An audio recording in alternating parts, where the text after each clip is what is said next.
Cameron Crowe and Dustin Barrett here, and we are going to talk about a recent Make Idaho Better survey about mastery education. But in case you've never seen a Make Idaho Better video before, I'm going to give you a quick introduction. Screen share, there we go. Okay, Make Idaho Better is designed to be the easiest way for any Idahoan to be a part of solutions. So I run Make Idaho Better, and what I try to do is collect all the perceptions that Idahoans have about important things, important issues, bring those together into a digestible package, and then bring those to leaders that can do something about it, that are making decisions or influencing decisions, and make that the easiest way that any of that can be done. So it's just every survey, like 2 or 3 minutes of time is all, and hopefully we can get hundreds, thousands, maybe, tens of thousands someday of responses, and kind of can tell these people, tell your stories. And because I believe if people understand each other better, it'll be easier to empathize, and it'll be easier to find better solutions. So that's the whole idea behind this. And if you want to be a part of it, you like how that sounds, click do your part, join our email list, and you'll be sent all the surveys. And if you respond to the survey, then you'll also be sent the results and the analysis for free. We have a totally different business model, and we try to get this information into as many hands as possible. So people only pay for basically customized services. So the topic at hand is personalized it's mastery education, but we named the survey Personalized Education Survey because we didn't want to kind of use a buzzword or something that people had preconceived notions about. So on all of our surveys, you can check out our methodology. You can see the exact wording of the survey. You can check out the overall results for every survey, and this is what we're going to be discussing. You can check out my analysis, where I kind of segment and interpret what I think I'm seeing below the surface, and any kind of insights that I'm able to gather. And then leader interviews, and always a hopefully funny GIF about the topic.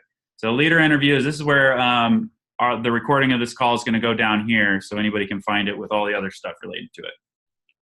So Dustin Barrett is the principal of Meridian Academy, and I first learned about him through listening to this Idaho Matters radio segment on Boise State Public Radio about mastery education. There's a bunch of kind of leaders in Idaho kind of doing pilots on this stuff, and it was really good. And when I got connected to Dustin Barrett, we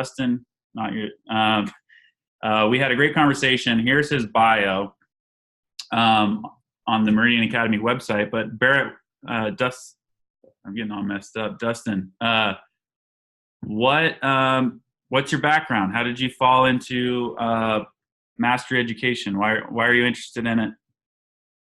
Great question. So essentially, I spent most of my career, I've been 23 years in education, and I spent most of that most of that time in traditional education. I've worked in all traditional secondary schools for the most part. Then I got a position as a principal at an alternative high school. And so when I took that position at an alternative high school, what we were doing was exactly a mimic of the traditional system. There was really nothing alternative about it, but we were mimicking the large schools, and we had a graduation rate in the 20-30%. So about 2 to 3 of every 10 kids graduating, which I just found simply unacceptable, right? Yeah. So I said, hey, we need to look at this term alternative, and we need to start doing some alternative things. And so I started engaging in some research, and I found some ideas and started putting together a plan. I started talking to some leaders.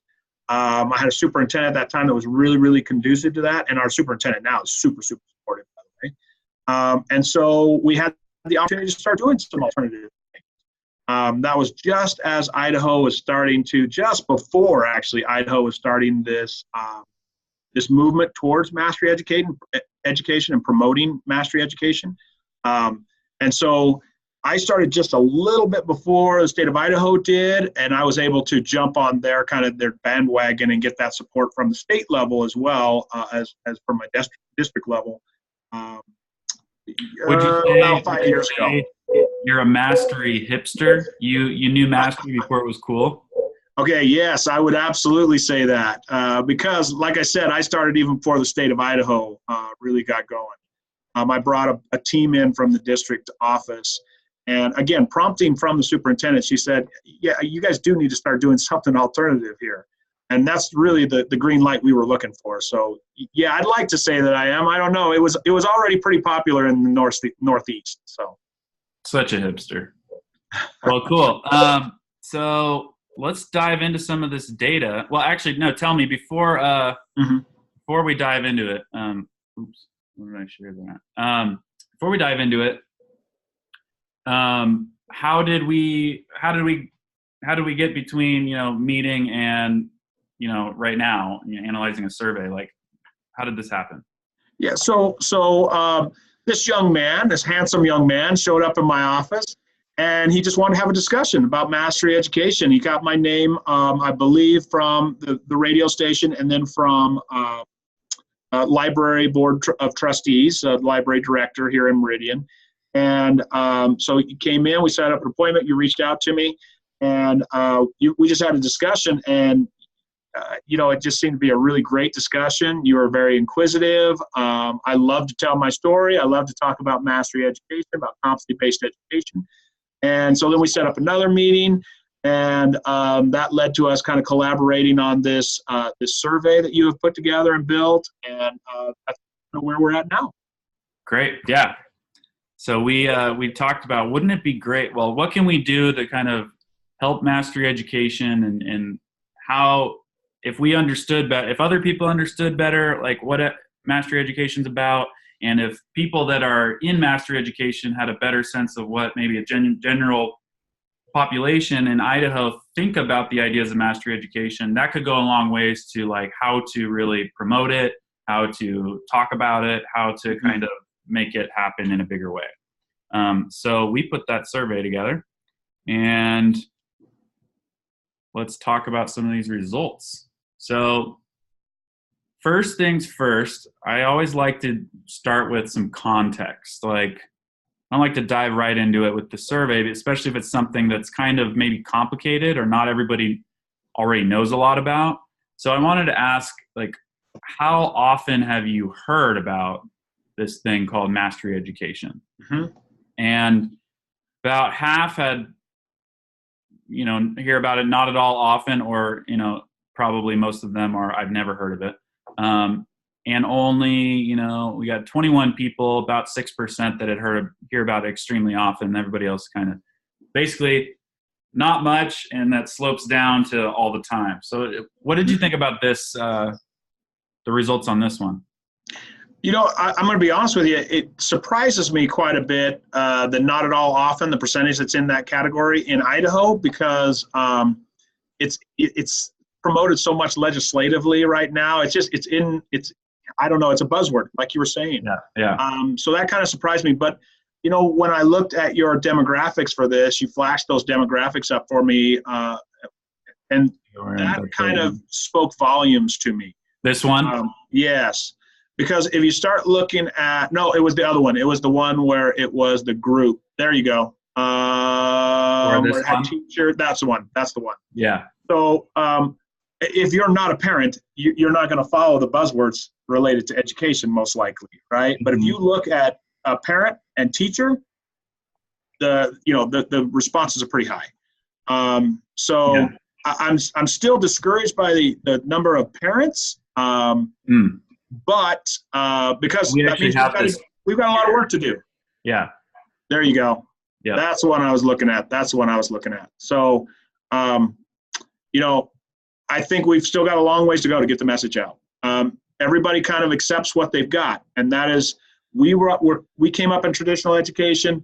It's what we know, and so a lot of folks don't really look for alternatives, but there are alternatives out there, and there are people who are trying to design educational systems with different philosophical tenets. Yeah. So to me, this view told the story, the darker green being, the hearing about it extremely often, the yellow being not at all often. it made sense to me that the school parents hear about it more often than non-parents and parents. I thought maybe Yeah. parents, even if they don't have kids in school, would maybe be a little more tuned in. Yeah. But they weren't compared to this group of non-parents. But and most of this bar for teachers is green, but 10% roughly, and if you look at it this way, 25% are saying they don't hear about mastery education, like they're Right. not so often or not at all often. So that it looks like, the way this is presented, that virtually everyone's hearing about it, but Right. it's a pretty big group of teachers that aren't hearing about it very often. Is that surprising to you? Yeah, it really is surprising to me because the Idaho State Department of Education has been promoting mastery pretty actively here for the last several years. But they've been pretty flexible about it. So, they haven't been really forcing it down people's throat, which I think is a good, nobody likes that top-down mentality. So Yeah. I think there's some positives there. I was very encouraged by the amount of green when you figure that in Idaho, you have got 20 pilot schools. You got 20 pilot mastery, competency-based, somewhere on that mastery spectrum, and you've got thousands of schools in Idaho. So that means that we're making an impact, and we are getting heard out there, and there are other people who are at least interested to hear it or are curious about what's going on with mastery. Yeah, cool. Let's see, what do we have next here? How well would you say you understand what mastery education entails? Is there anything standing out to you in this overall picture? Most people, saying they don't understand it all at all well, but that's a smaller proportion than this group that's not saying they don't hear about it often. Yeah, so that would be the only thing really that surprises me is that the percentage is lower. The thing be even than that. When I saw this, that's kind of exactly where I expected it to be. There's not a lot of actual detail out there, right? There's resources out there, but you've got to be able and willing to engage in those. You got to look for them. Yes, exactly. Idaho Department of Education has got a lot of good resources on their website. Meridian Academy, Central Academy, and Eagle Academy, the schools in West Ada School District that are doing this, they've got information on their websites. But you've got to be willing to go out there and look for it right now. It's not just out there, at everybody's fingertips. You got to know kind of where to look for it, and you got to have the desire to go out and apply the time to read it. Yeah. Yeah, and one angle I thought was interesting here was kind of overlapping these first two questions. So this on the far left here is the people that don't hear about mastery education at all often, and on the right is the people that hear about it extremely often, and the green is again showing how well you understand it. And it's kind of a very satisfying line here where you can see the more often you hear about it, the more you say you understand it. So I guess that's what you would hope. Absolutely. Yeah, direct correlation, right? Yeah. Do you think that people think they understand it? Like, when you see this, do you take people's word at that they actually understand it, or they just think they understand it? They read 3 articles, so whatever they thought the first time now just feels confirmed. I will tell you this. I would like to have a discussion with those people who say that they understand it extremely well.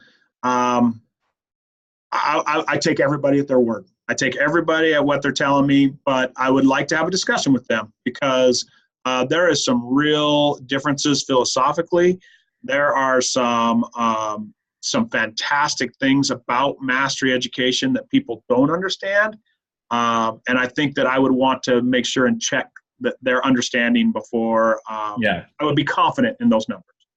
Yeah, because it seems like kind of a nuanced thing. You've got the 2-second or the 2-sentence explanation for it, and you think you understand it, and then you go promoting it, telling it to people, which maybe is not all bad, but maybe provides kind of a overly simplified version or something. Yes, that's probably how it is for everything. Right. And mastery can take a lot of different forms, right? We're trying to really fine-tune that in Idaho and make sure that we're all kind of on the same, heading in the same direction. But mastery can look a lot different. So there's versions of mastery. So I would want to make sure that they understand what true mastery looks like. Yeah. Yeah, that makes sense. Okay, and this was one question we talked about as like and if I remember correctly, the way we were thinking about this question, which is, what's a satisfactory graduation rate? Mm-hmm. Kind of like, it's almost like, where should the bar be with quality of education? Like, if there's a lot of ways to kind of try to measure education, but graduation rate seems to be about as good as any if you're going to pick a single one. It's a biggie for sure at both the federal and state level. Yeah. So what are you seeing here? What are you seeing with these results? I'm liking those results. Here's what I really like about those results, Cameron. What I really like about those results is there's understanding in those results. To me, 100% graduation rate, while that would be absolutely ideal, and we have a large response category there, right? And I think that's great. I think that's where we all want to be. Then realism has got to set in, right? And we don't have control over 100% of the factors. So seeing the largest category being that 95% in that category, because personally, I know that's where I would like to see it. Because, life, there are some realities of life that we have to account for. So, but I think those responses are right where I would expect them to be, and where I can see that people are putting some thought into that and some understanding. Yeah, and what do you think? Well, the Idaho overall graduation rate is about 80%, isn't it? Yeah, right? Just right about 80%. Yep. So what do you? Okay, so we're about here. Is where actuality is, this 80% of students. What do you think these people that are saying,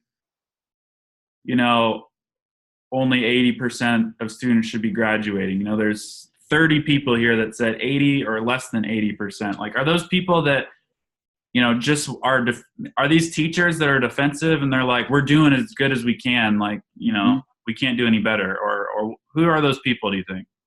I don't think they're teachers. I'll tell you why. I think teachers are up there in the probably 90 to 95%, because I think they understand that, realism is we're not going to get 100%, but we're going to keep, killing ourselves until we get as close to 100% as we can.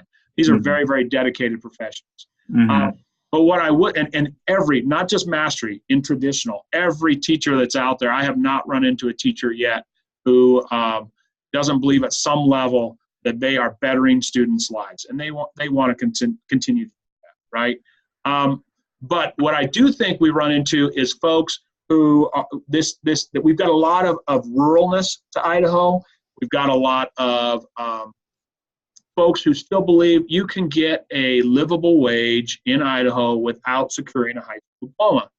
And so I think that we're seeing, but luckily we can see that that's a small percentage, right? And it's baby, because that is not, that's not truly how it works any longer. You're just simply not as employable without a high school diploma. But that's what I'm guessing that we're seeing. Some people can't even get a livable wage very easily with a college degree. I agree 100%. But I think that how somebody defines a livable wage, because I've found that as a principal when I have conversations, even with parents, with families, and I say, well, what is a livable wage to you? Some people believe that a livable wage simply includes being able to, have a car, hopefully have a house or an apartment, some kind of being able to meet those basic needs is okay with a lot of people. And if that's okay with them, obviously it's okay with me. They don't have the same vision of a livable wage as what some other folks. Yeah. Like more of a prosperity situation. Like you exactly. Save, you can build, you can change your situation over time. Yeah. But if you're a person who's never really experienced that, you're a person who's never really experienced the possibility of prosperity, then that's not necessarily where you set your bar all the time. Yeah, you just kind of want to cover the bases. I think on this question I had I wanted to check this real quick. So you appear to be right that not many percentage of teachers were saying this, like, the lighter is the lower percentage of students graduating. So this tan light tan is the less than 80%, and this is the 80%. It does look like teachers are kind of maybe the least proportionally. Yeah. But these groups are actually, to me, didn't seem that much different with the exclusion of maybe these parents that don't have kids in school. Yeah. Maybe that actually makes sense to think about the difference between parents with kids in school and the difference between parents without kids in school. Till your kid's in there, maybe it's not as like visceral that, you know, what the graduations rate should be or something like that. I think the exceptional amount of information, you know, what you've caught in this display right here, I think the exceptional piece of information there is look at that 100% rate among non-parents, right? So they're not necessarily directly working with a kid, so that reality factor is maybe not there at the same level as like a teacher and a school parent. But at the same time, they have set a really high bar for the educational system, which I think is excellent. There should be a high bar set for the educational system and for students. And I think that's great to see. So it'd be awesome to have some discussion with some of those folks. Yeah. We and could get do their it. Get their insights. Their email. Cool. Okay, now the next three questions are kind of like the pillars of, or at least the way I've considered them, like the pillars of mastery education. Some of them, maybe they're not the only three, but three of them. And one of them, as you explained to me, was student ownership of subjects and pacing. And maybe you can help us explain what that means a little bit more. Sure. But most people are saying here, yes, you know, what is this, like 70% of between yes, absolutely, and yes, like if a student can influence the way things happen, they'll be more engaged and they'll learn more. Is that what you're reading here? Yeah, absolutely. I think that's absolutely true. And I'll tell you, it's an easy thing to sell parents on when you can tell them that they can start to establish their own path towards graduation instead of, hey, we've determined their path for graduation and this is what it's going to look like, because that's a very disengaging technique, right? And it certainly is understandable, because when you are educating, 2,500 kids in a comprehensive high school, you only have so many slots and you've got to develop a master schedule and everything has to be regimented exactly the right way and the numbers in the right place. Or you simply can't function in that environment without completely redesigning that environment. Yeah. Which is one of the reasons why we had to completely redesign Meridian Academy, because we were kind of stuck in that same trend. But it, in and of itself, just enabling those students to have some power and some influence and decision making and to be able to work at the pace that works for them, not the pace they necessarily choose to work at, the pace that works for them intellectually, really skyrockets the engagement factor. You live this day in, day out. Like what's the difference? Is this like 10% more engaged? Is this like two times more engaged, 10 times more engaged? What is it? Hard to put a number on exactly, but I would tell you this, almost across the board, 100% increase in engagement. Every student is more engaged than they were, right? Not everyone has made a seamless or smooth entry into mastery learning, but kids like to have a say in what they are doing. I have not met a kid yet that is like, well, they might say it. They might say, yeah, you know what, it doesn't matter to me, give me whatever. But then as soon as you start giving it to them, they all of a sudden develop a voice, right? I don't like it like that. Yeah, nobody likes that, right? Nobody likes that situation. Yeah. Let's check and see what this breakdown was for these groups. What struck me here was basically the green. If we just think about the green as like one category of like, yes, student ownership helps, and then the non-green as well, the yellows, maybe, and then the orange and red would be no. But I expected there to be some differences here, but to me, this looks like across the board, like everybody is basically in agreement that this would be helpful. And if you're not sure that it would be helpful, you're like kind of withholding judgment. You're not like thinking it wouldn't be helpful. Yeah, you're in the 60 to 70% range across the board, right? I mean, in people say yes, students should have ownership.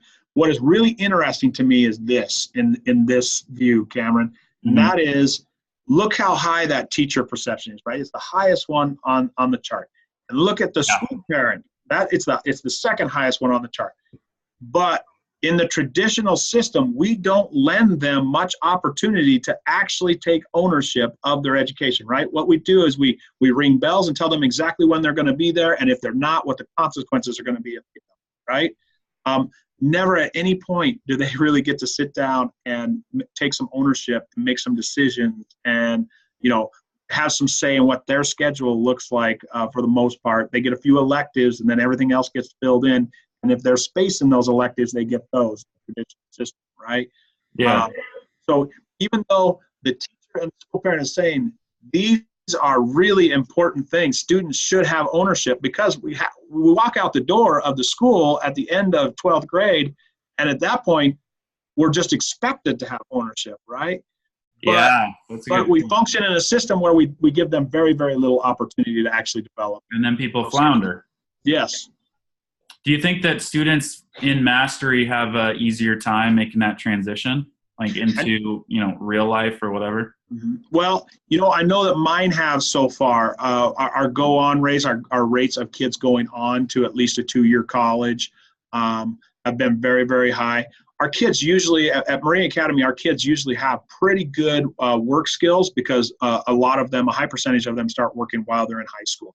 So that transition is pretty easily made for them in the career area. Not necessarily to what people would call a lifelong or long-term career, but to work environment. But yes, we're seeing that transition much easier into at least the 2-year college environment or 4-year college environment, because our school is more structured for that type of environment, and it's structured to give them opportunities to explore those environments before, while they still got the security of us here to help them, before they're just thrown in there on their own.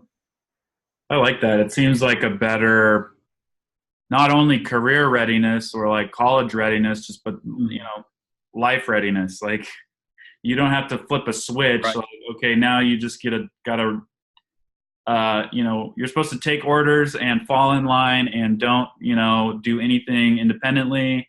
You can figure that out when you're gone, and then, okay, you're gone, now be totally different than you were. Like, it doesn't make sense to me, but. Yes, and if you look at like the Idaho mastery competencies that they have put in place, there's a real focus on executive functioning skills, on habits of success. That to us that are working in mastery is really as important or more important in some cases as some of the content that we have been trying to just force into kids and trying to get them to memorize and then return to us in short-term, glances. Really, those habits are what employers are looking for. They're looking for people to show up on time. They're looking for people who will take ownership of themselves and be responsible. They don't care about some of that material that we are forcing down students' throats that is disengaging as well. Yeah, that totally makes sense to me, because like, you want people that are reliable and follow through. You don't, depending on the field, maybe this is different, but like, you don't need to know like what the, introductory chemistry things are, or like the ins and outs of how evolution works, or, calculus. Like, most people don't use that kind of stuff on a day-to-day basis. So absolutely. I hire folks, right? I hire folks every year.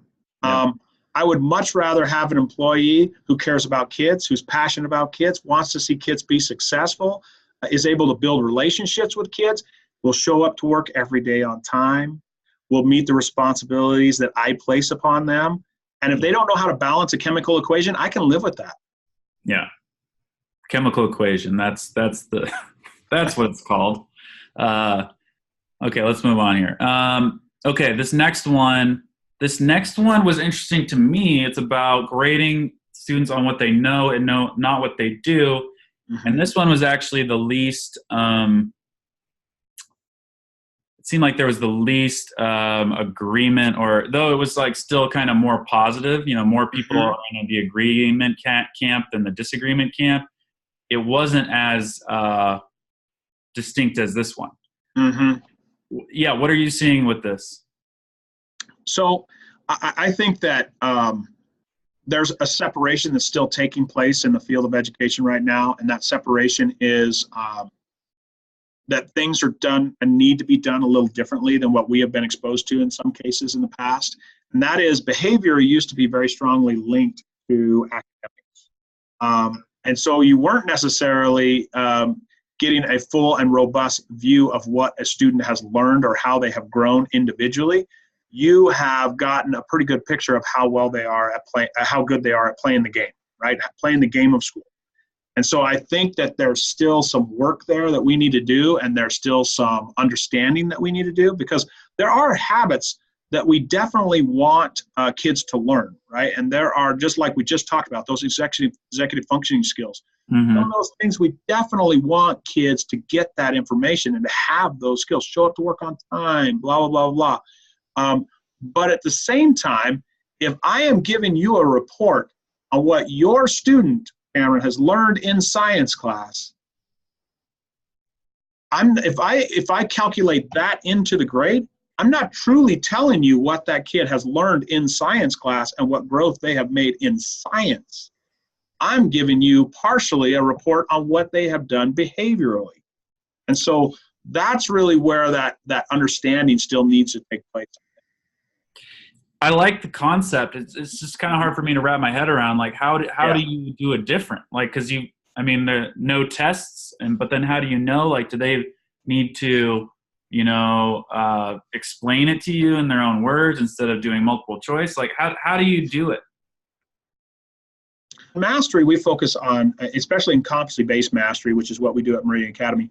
We focus on skills and the development of skills, and we assess those skills based upon specified rubrics, based on indicators that dictate kind of what skills they have developed and what skills they still need to develop in those skill areas. Mm-hmm. So a lot of our assessment is very performance-based, right? It's very project or performance-based. We're great. We're happy if you can pick the correct answer on a multiple choice test. We just don't feel like that is necessarily a real valid way to assess folks. Instead, what we say is, show us, demonstrate for us that you can do this, that you know this information. So yeah, it's definitely a different view.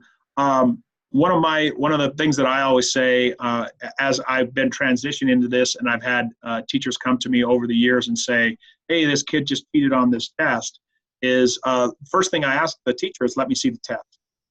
Because if a kid is easily able to cheat on a test, in my opinion, it's a poorly structured test. Yeah, it's a poorly made test. Because really, if it's performance-based, if it's skill-based, then it would be very, very difficult for a kid to cheat on that test. Right. Yeah, I'm thinking like if I asked a kid, not that my chemical equations or whatever they're called anymore, but not that I could grade that now, but if some kid is explaining it to me, walking me through it, how it works, that's a lot harder you can't cheat on that. It's like, that's exactly right. Yeah, that's exactly right. We have no multiple choice. The only multiple choice test that we give at Meridian Academy is practice tests for the ISAT, so that we can get the kids the skills that they need, because they still do have to perform on multiple choice tests, and those more standardized tests. So we do practice those skills with them, and then they take those standardized tests. But those are the only multiple choice, true false, blank type assessments that we use at school. Does it feel like a bummer to like have this like type of education environment that is working a lot better, and like they're it seems like light years ahead of the other way, and then it's like, oh, but you got to do the standardized test because the rest of the education system hasn't figured this out yet, so like now we're going to put you back in that box and like to some degree for the next step. So I've looked at that. I've looked at it that way in the past. I really have. And I'm trying to take a different view of that, right? So, and this is the view, and I heard I went to a presentation yesterday that really cemented the way that I'm trying my philosophy, how I'm trying to alter my philosophy. And that is this, right? We always think about things as broken and that we need to fix them, right? And that was kind of my philosophy with mastery for a long, long time, right? Traditional system is really just not working for a lot of kids, and we need to figure out how we can reach all kids. But instead, I like to look at it this way, right? We're whole. I know thousands of people who work in traditional education. I've been in education for decades, right? And I love those people. They work so hard for kids. So I'm trying to think of it this way. We're whole. Let's just figure out ways to do it better, right? Let's just refine our techniques. Let's move forward. And now we're using a lot of research-based information, which I think is a great way to go. So we're going to continue to improve by augmenting education through some of the tenets and philosophies, I think, of mastery and competency-based education. And we're just going to keep getting better and better. So it's not about, the non-mastery education is terrible and we need to fix it. It's like, that education is working, but it can work better and we can take it to a new level. Yeah. Let's see what our parents and teachers and everybody is saying about this. Grading on knowledge instead of behaviors. Same. Across the board, no difference, basically. Are you seeing anything different in here? No. I would say it's exactly what you're describing. Follows those other trends. I mean, it's if anything, what's most astounding about it is it's so uniform. Yeah, it's really weird. Yeah. Okay, next one. Learning should happen at the student's individual pace, not at the standard pace of the classroom. So this is kind of like a rephrase, I guess, of this student ownership subject and pacing, but said a little differently. And I think the way it was said this way got even more agreement. Because this neither agree nor disagree is smaller than this, maybe was. I think that word ownership scares folks to a certain degree. Like people are like, well, students can do whatever they want. They're just going to goof off and like not take it serious and stuff like that. Or like, should we really be giving a level of ownership to a 11-year-old or a 12-year-old or a 13-year-old or in high school, 14? It's like, you're not old enough to own something. So just please do what I ask you to do type thing. Yeah, we know better. Yeah. Okay. Yeah. Are you seeing anything else in here?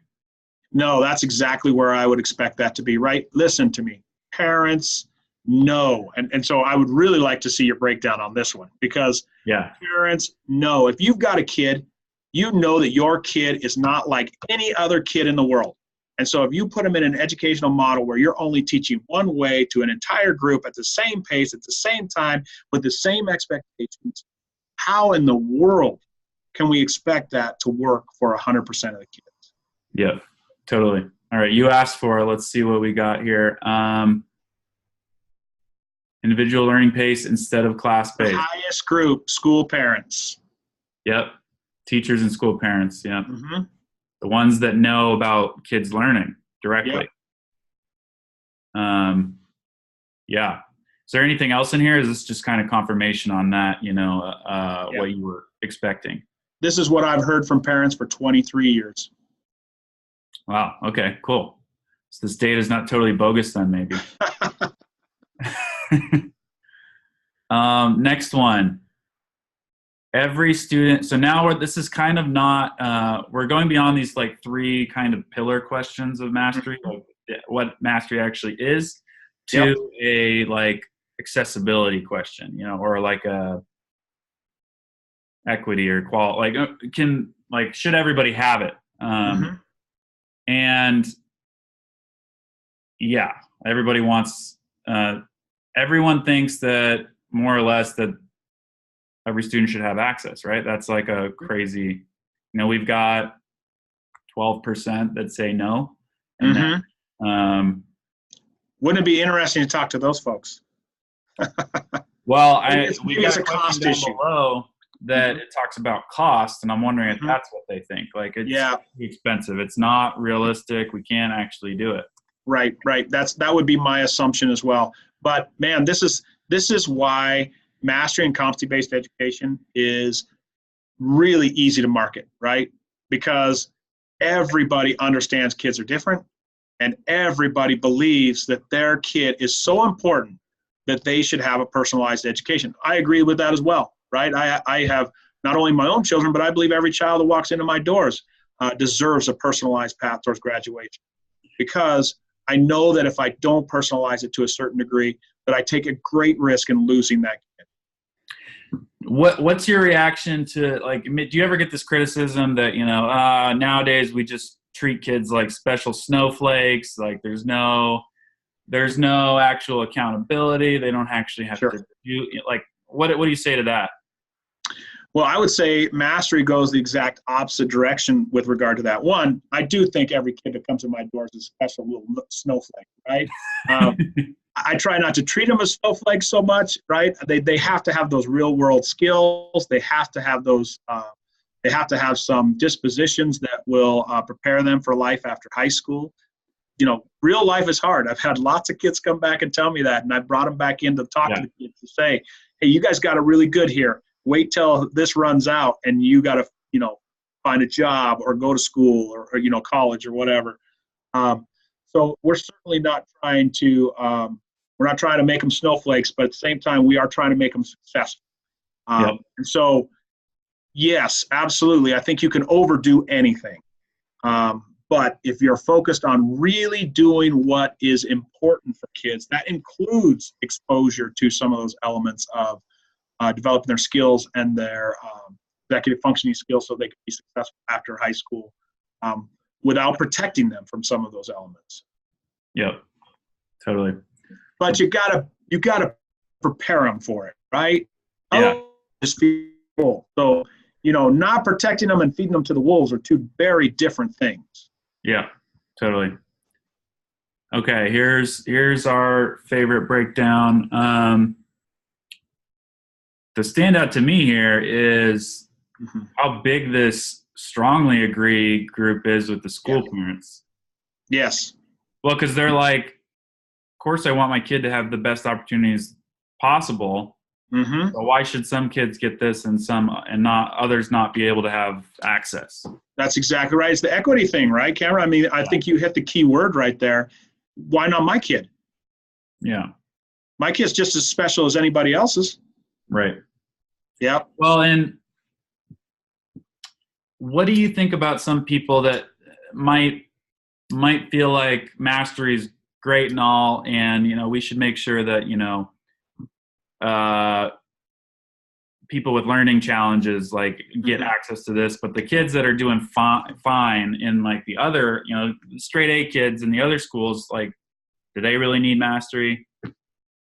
Like, what do you have to say to that?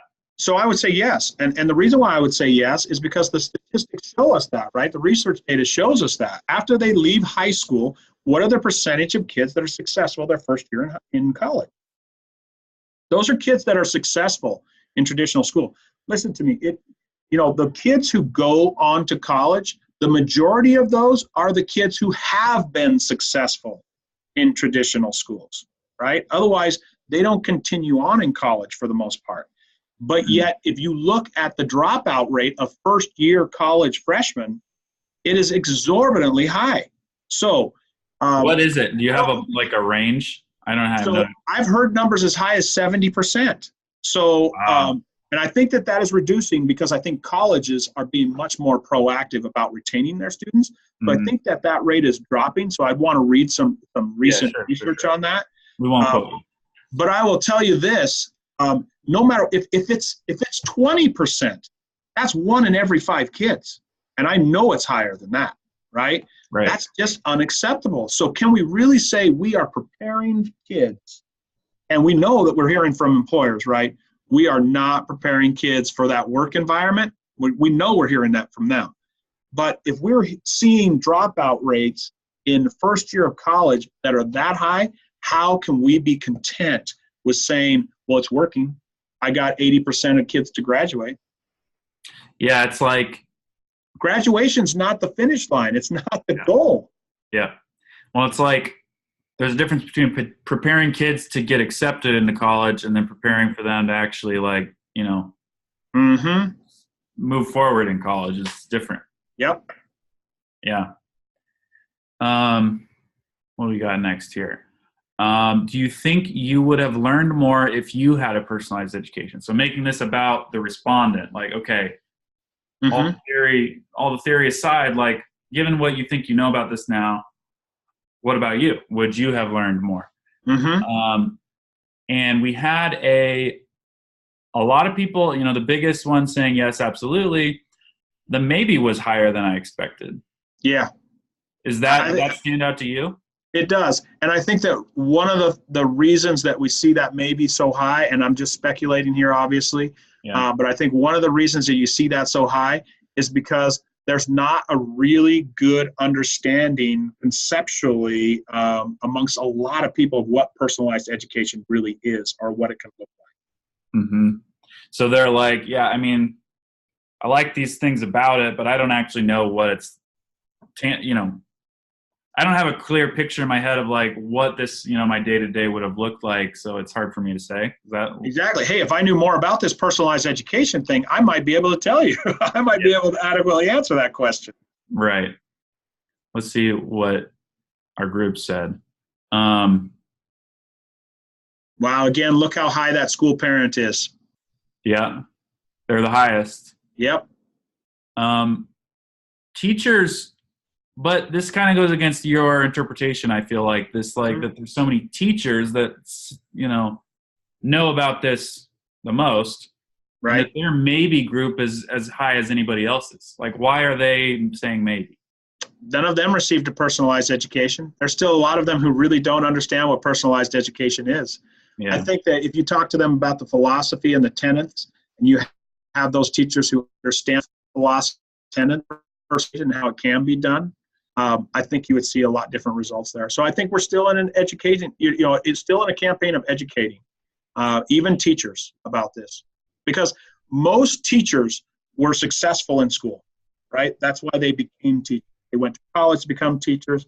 They learned to deliver content because that's what they were really good at, sucking up that content, right?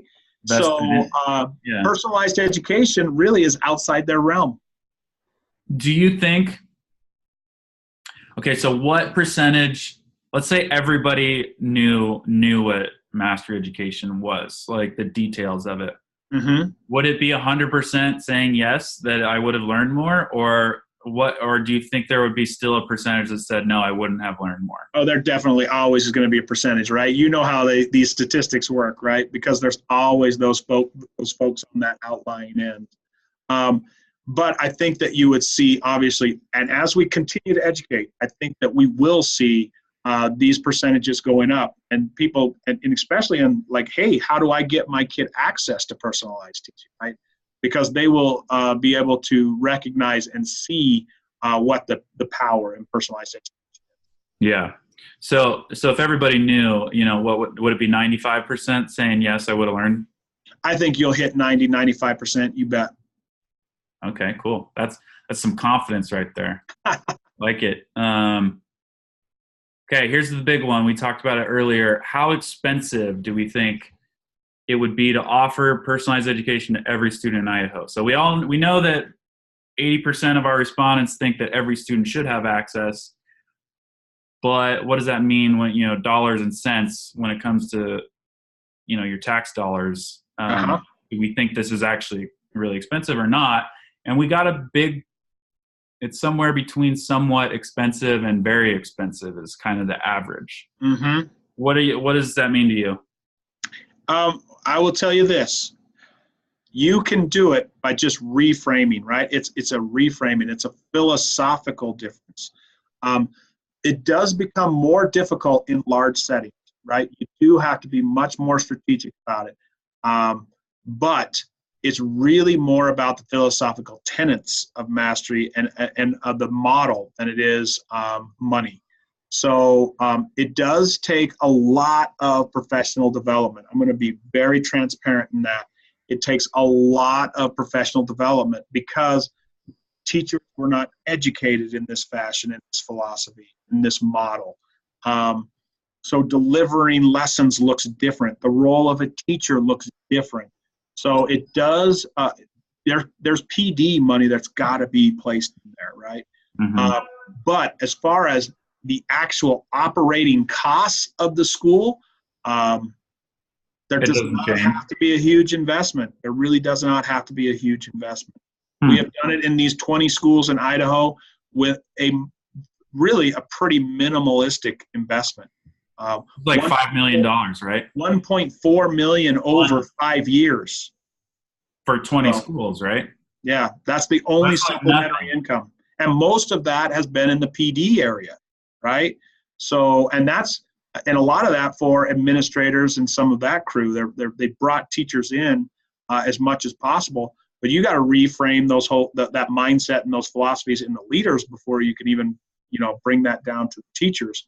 So, a lot of that has been in PD, but if you're talking dollars and cents, that's a very small amount. Oh, yeah.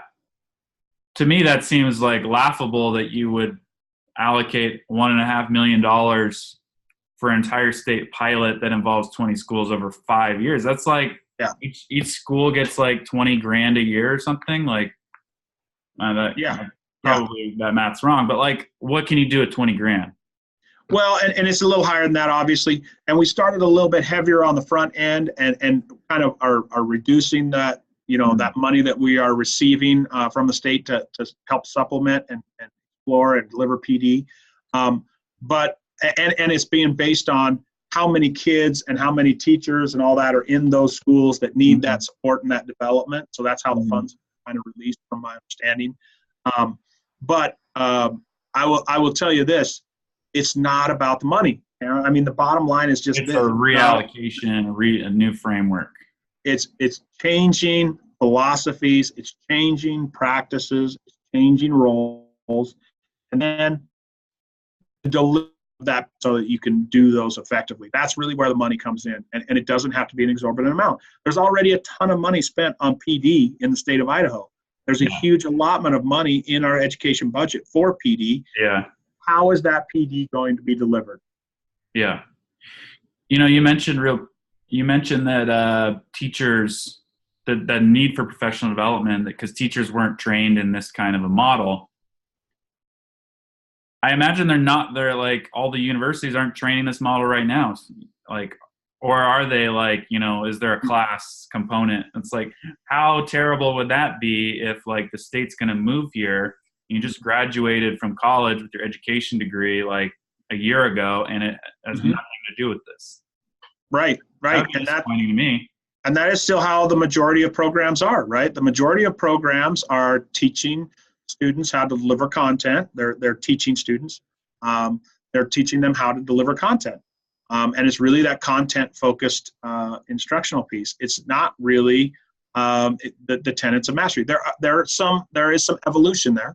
And there are some mastery instructional strands that, from my understanding, are being introduced, and they are definitely working with the universities. I know that the Idaho State Department of Education is really engaging universities in that talk, but it's pretty minimal right now. Yeah. It really needs to be an area of focus. Yep. Let's see how breakdown on this. Expensive. It's pretty uniform. I would say that interesting that the school parents seem to think it's less expensive than everybody else. This seems to be the standout here. And teachers think it's most expensive. Yeah. Just like, is that just entrenched interest in the current way of doing things, and like, no way, like it would just be so hard to change, or what is that? I think it's lack of understanding. Right, and understanding the philosophical tenets and how it is a big change philosophically, but it's not necessarily a huge change financially. And teachers, like I said, they were brought through this system. They were functioned very well in this system. They were successful in this system, and so the idea of changing that system, like, why? It worked for me. Yeah. is foreign. I mean, like, how much would it cost? What would it dictate? What would it require? It's Getting flustered. Yes. Yeah. Change is hard. Change is hard. That's for sure. Especially for big groups of people. Okay.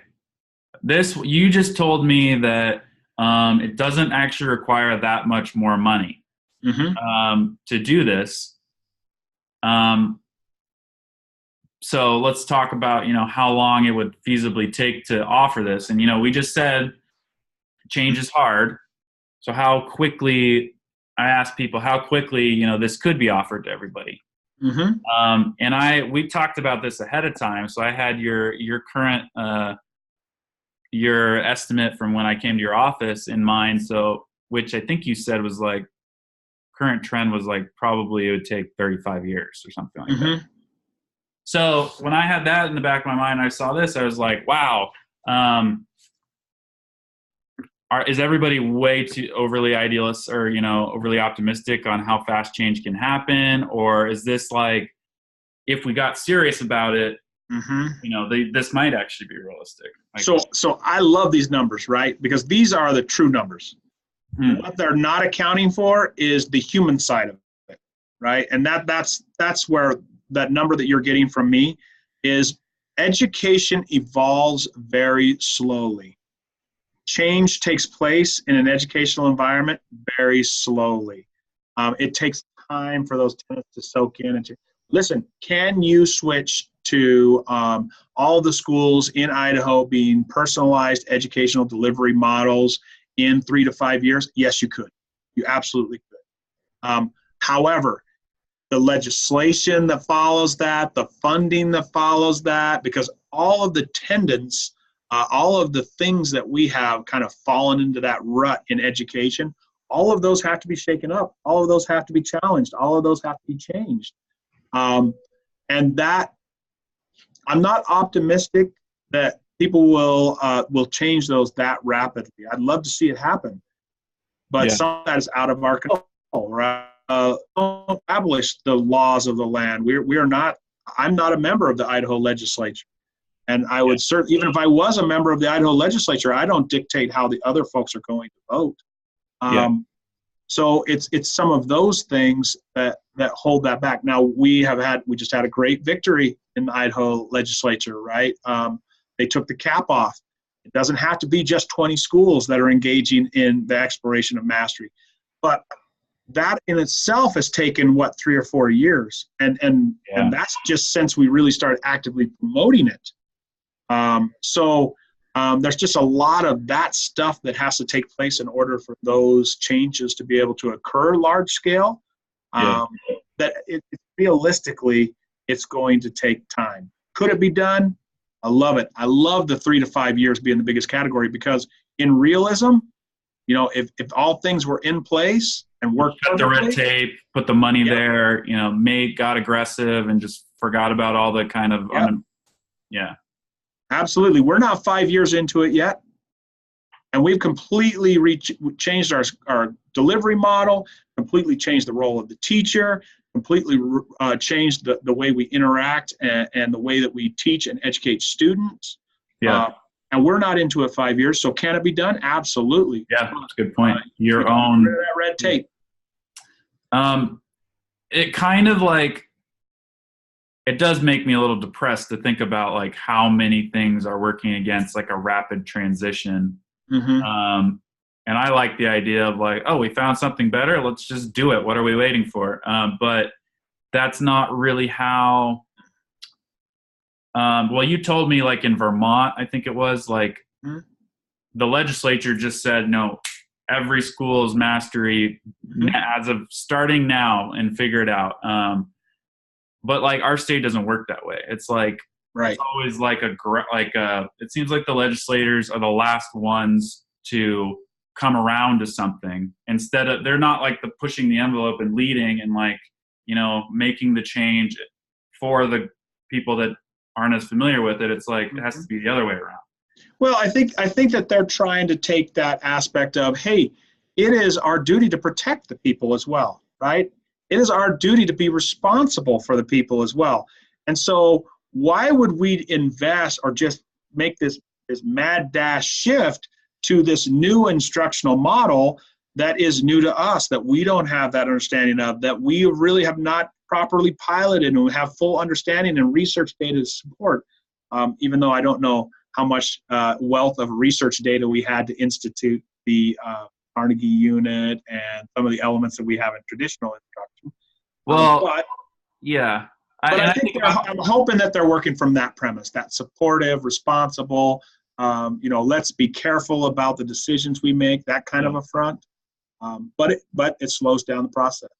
I think that's like the most traditional connotation of the word conservative, right? Like the change might be scary. Like, let's make sure that we have our ducks in a row and we know like what we're getting ourselves into versus like, let's go for it.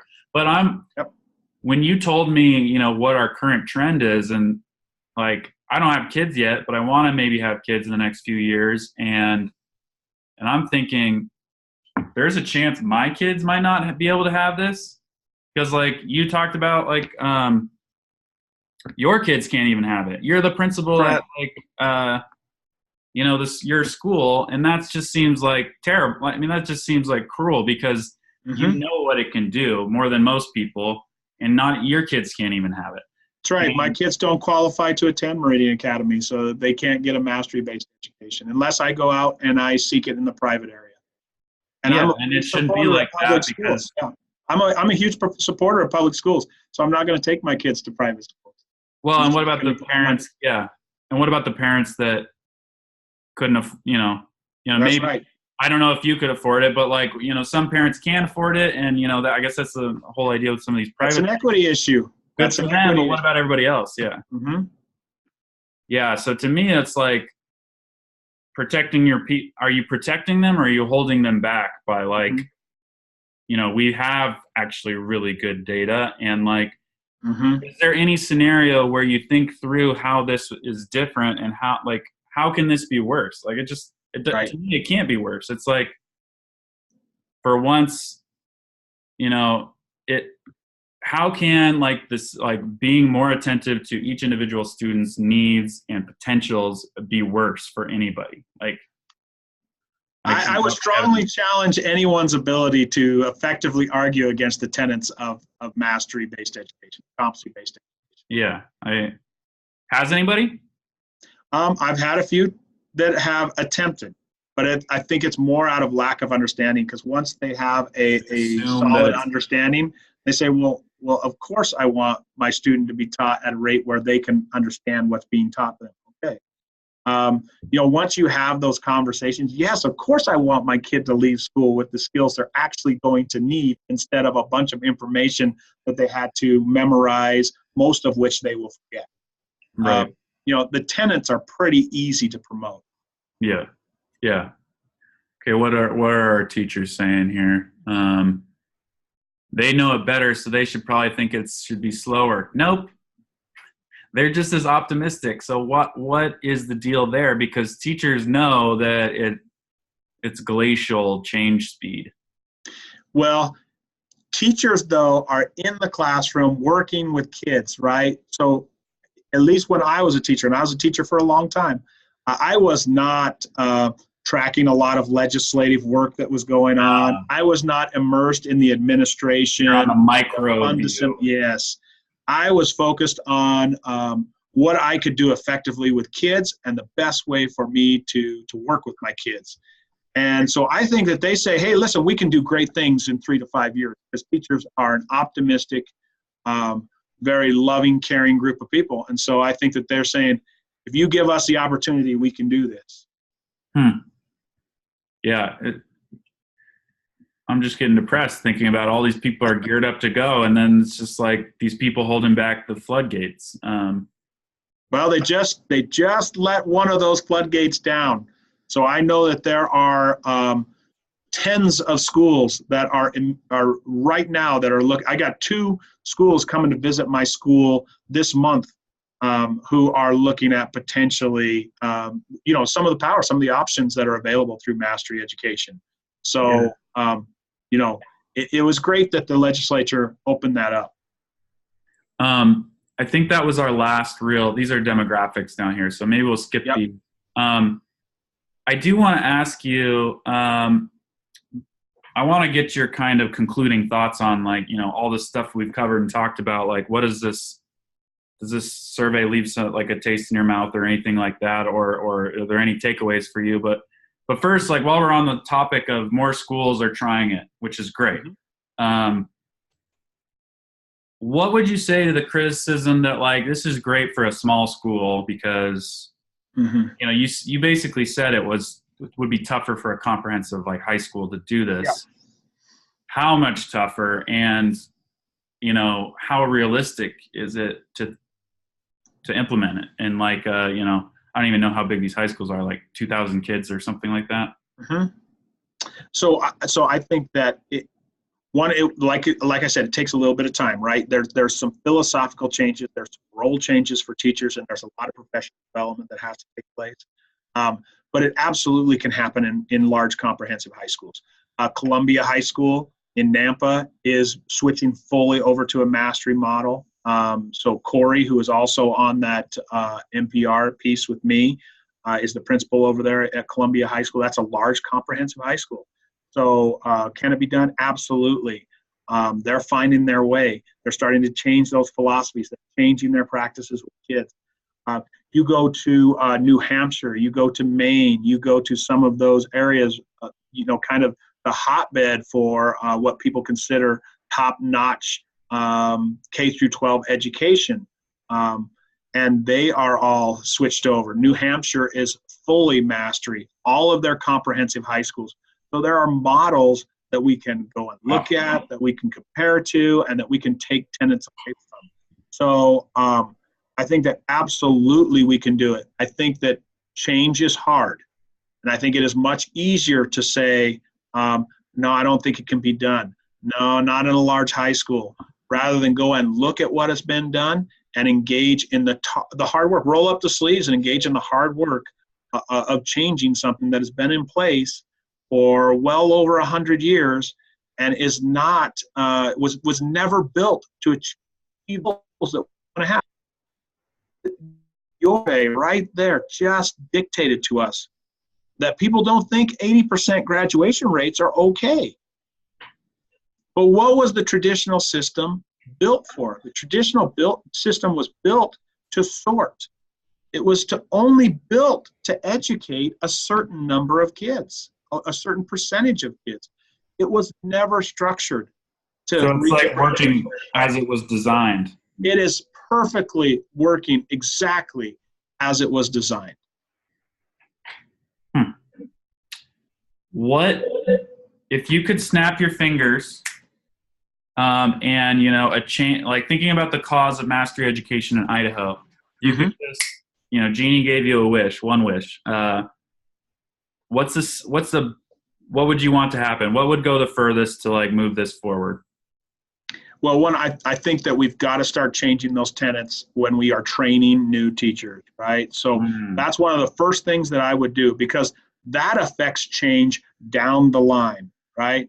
So as you are training new administrators and you are training new teachers in a college type environment, I think that we got to move away from those tenets of traditional education, and we got to teach them the philosophies and the tenets of mastery and personalized education. Skill development over content. Content is a path to developing those skills, but it's not the end all be all. It's not about how much information can we cram into their heads, right? It's more about how can we make sure that kids are growing, developing, and getting skills as they go through high school and through all K through 12 school, right? So I think that would be where I would like to see some major shifting, because if I've got teachers who are coming to me with those skills, they're going to start challenging me. They're going to start challenging district leaders, and they're going to start saying, why aren't we doing things this way? This is not the most effective way to do things for kids.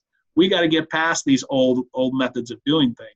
We got to start developing pull systems instead of push systems, systems that encourage all people to be successful instead of sorting people. So that would be my wish, I think. Yeah, I mean, I love talking to you about this because I feel the optimism, and you know about it. You're doing it. It's not just a theory. And honestly, when I think about anything, any one thing that could radically improve Idaho, Mm-hmm. like you went from a 20% graduation rate to what, like 60%? That's correct. That's like, let's talk about, 40% improvement rate on something. I don't know of any kind of public policy position on anything big that you can get. And like, so I think, if Make Idaho Better, if I was going to snap one finger and change one thing about Idaho, I don't think there's anything else out there that can make the state 40% better, but it totally seems like it would to me. Well, you increase your graduates, you increase your bottom line, right? You increase your production, you increase your wages, you increase incomes, you increase spending, you increase earning. It's tough to argue with, right?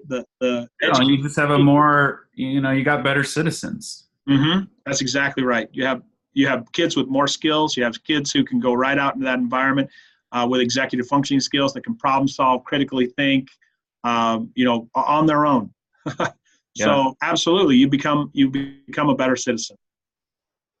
All right, so we went significantly over time, but I hope that's okay, and you're not like gonna. Absolutely. You know me. Once you get me started on this stuff, you got to stop me. Yeah. Or the secretary needs to stop both of us. That's right. So, okay, concluding thoughts. All this great conversation. Like, what do you take away from this survey discussion? What is going to stick with you? I think honestly, what sticks with me is that there is a lot of, and we saw it in the results that you shared with us, right? I mean, they're right there in the survey. We have got a lot of educating to do. We have got a lot of folks out there that we need to get the message to, that we have got to concrete an understanding of personalization, of mastery and competency-based education, what those can mean for folks. I think the message that we're getting from that survey is that they're ready, right? People are ready. They want personalized education for their kids. They think that their kid is just as special as anybody else's kid. But they want to hear more about this. They want to know more about this. And then they want those options available for their kids. Yeah. Yeah, I think that makes sense to me. I certainly want it for my kids. I would do whatever it would take to get this for my kids. And it's really scary to think that, I don't have them yet. And the way we're at right now, that's not going to be available for them in a public school setting. So let's get this show on the road. Yep. I got a waiting list of over 100 kids. If my school was twice this size, I'd have twice as many kids, but then I'd have another 200 kids on the waiting list that would want to get in. So there is a need and there is a call for it, for sure. Yep. Cool. Well, thanks so much, Dustin. I really appreciate it. Let me know if there's anything else I can do to help you with this cause. It's really important, I think. Awesome. Thank you, Cameron. We appreciate your work on this because I know you've put a lot of effort into this. Thank you. Talk to you later. Thank you, Cameron. Bye.